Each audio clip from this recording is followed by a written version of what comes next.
안녕하세요. 형광펜 성경과 함께하는 성경 공부 오늘은 열왕 이상 20장입니다. 아람 왕 벤 하닷이 그 왕 32인을 이제 데리고 온 거예요. 그래서 말과 병거들이 함께 있는데 다 올라와서 사마리아를 에워싼 겁니다. 북이스라엘의 수도잖아요. 그렇기 때문에 뭐 거의 점령 직전이 된 거죠. 사자를 보내서 이스라엘 왕 아합에게 말해요.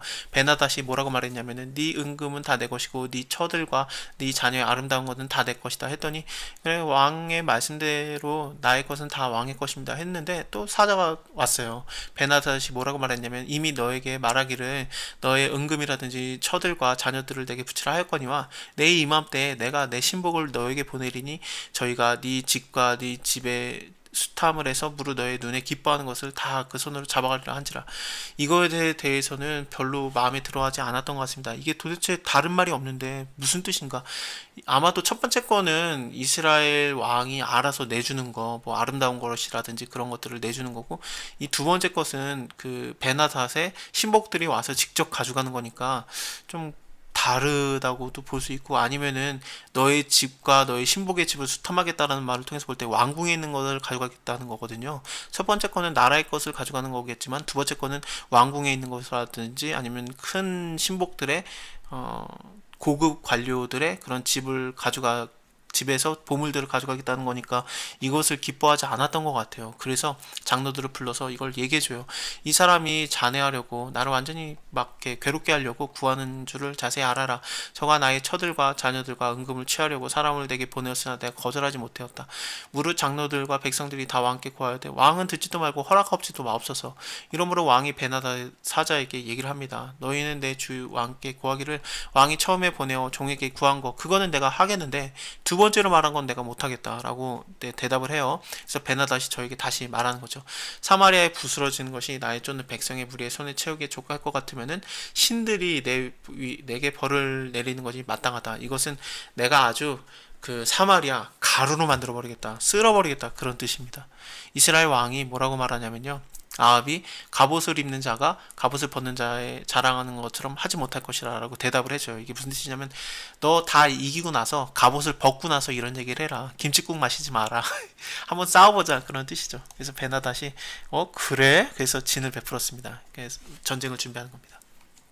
자, 한 선지자가 이스라엘 왕 아합에게 왔어요. 그래서 여호와의 말씀이 굉장히 악한 왕이지만 하나님의 말씀이 계속 임하고 있고 지금 어, 기회를 주는 거예요. 어쨌든 아합이 한 명이 똑바로 하나님께 돌았으면 이스라엘 전체가 영향을 받고 하나님께 돌아오니까 계속해서 이 아합에게 뭐 엘리야도 보내시고 여러 가지로 많은 것들을 허락을 하시는 겁니다. 근데 이 아합은 하나님께서 주시는 뭐 좋은 거, 뭐 비 내리는 거, 승리 그런 거는 좋아했는데 하나님 말씀 따르는 거는 정말 안 하는 아주 나쁜 자입니다. 어쨌든 그 아합에게 아직 기회가 다시 있는 겁니다. 여호와의 말씀이 너가 이 무리를 보느냐 내가 오늘 저에게 네 손으로 붙일 것이다. 너는 내가 여호와인 줄 알리라 하셨느니라.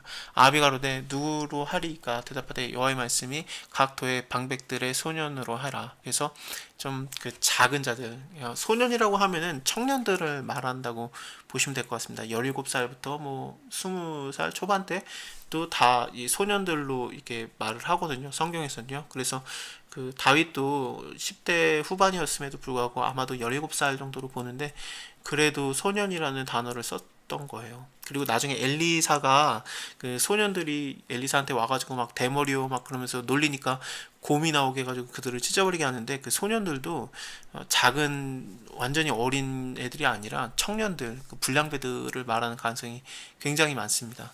어쨌든 단어가 그런 식으로 사용이 됩니다. 아합이 가로되 누가 싸움을 시작하리까 대답하되 왕입니다. 아합이 각도의 방백에 소년들을 계수했더니 232인인 거예요. 방백이라는 거는 그 지도자급들을 말하는 거거든요. 그래서 지도자급들의 자제들을 다 모았더니 232인인 겁니다. 이외의 백성 곧 이스라엘의 모든 자손을 계수했더니 7,000명이었습니다. 자, 저희가 오정 때에 나아가서 베나닷은 그 장막에서 돕는 왕 그 32인과 더불어서 마시고 취하고 있었어요. 그래서 너무 사람이 많았기 때문에 아마도 뭐 쳐들어올 거라고 생각을 못 했던 것 같아요. 근데 이 얼마 안 되는 232인이 급습을 한 거죠. 그러니까 완전히 져서 도망을 가는 상황이 된 겁니다. 처음에 이 사람들이 나올 때 이제 보고가 들어가거든요. 베나다시 탐지꾼을 보냈는데 저희가 회보하여 가로되 사마리아에서 사람들이 나옵니다. 그랬더니 화친하러 와더라도 사로잡고 싸우러 나오더라도 사로잡아라, 이렇게 자신만만했는데 진 거예요. 왜냐면 하나님이 이기게 하셨기 때문에 그렇습니다. 내가 오늘 저희를 너의 손에 붙이리니 너가 내가 여호와인 줄 알리라. 하나님이 여호와인 거, 여호와가 하나님인 거, 그거 바로 이 전에도 막 비가 내리지 않았던 거, 비가 다시 오는 거, 막 그 불이 떨어져서 붙는 거, 모든 걸 하나님이 보여줬는데도 아직까지도 하나님의 여호와라는 것을 아합이 믿지 않고 있는 겁니다. 어쨌든 이 싸움을 통해서 하나님께서 한 번 더 아합이 다시 돌아오게 했던 거예요. 그 선지자가 이스라엘 왕에게 나아 가로되 왕은 가서 힘을 기르고 왕의 행할 일을 알고 준비하소서. 이게 뭐냐면요, 지금은 도망갔지만 해가 돌아오면, 내년이 되면, 내년 봄이 되면은 아람 왕이 다시 왕을 치러 올 거니까 좀 힘을 기르고 있으십시오. 아람 왕의 신복들이 왕께 고하되 저희의 신은 산의 신이므로 이게 좀 재밌어요. 산의 신이다. 지금까지 생각해보면 근데 좀 그래요. 산에서 하나님이 많이 만나주시거든요. 호렙산이라든지 뭐 엘리야를 만났던 것도 산이었고, 모세를 만나주신 것도 산이고, 산에서 많이 만나주셨는데, 그래서 예수님이 변화산 사건이 있을 때 그 산에서 나타난 자가 모세랑 엘리야예요. 왜냐하면 그들이 하나님을 산에서 만났기 때문에 그렇게 나타난 겁니다. 그게 또 무슨 뜻이냐면은 모세랑 엘리야가 나타나서 예수님과 같이 있다는 것은 예수님이 바로 하나님이라는 걸 또 뜻하기는 해요. 그래서 그 베드로가 정신 못 차리고 내가 초막 셋을 짓겠습니다. 하나는 모세를 위해, 하나 엘리야를 위해, 하나를 주를 위해 짓겠습니다. 그러니까 하나님이 직접 말씀해 주시죠. 얘는 그 급이 아니라 내 사랑하는 아들이다. 그러면서 베드로에게 가르쳐 주시는데, 예수님은 하나님이에요. 근데 산에서 만나는 게 많긴 많았는데 이거는 근데 좀 아닌 거죠. 그죠? 저희의 신은 산의 신이므로 저희가 우리보다 강했지만 만약 평지에서 싸우면 우리가 저희보다 강할 겁니다.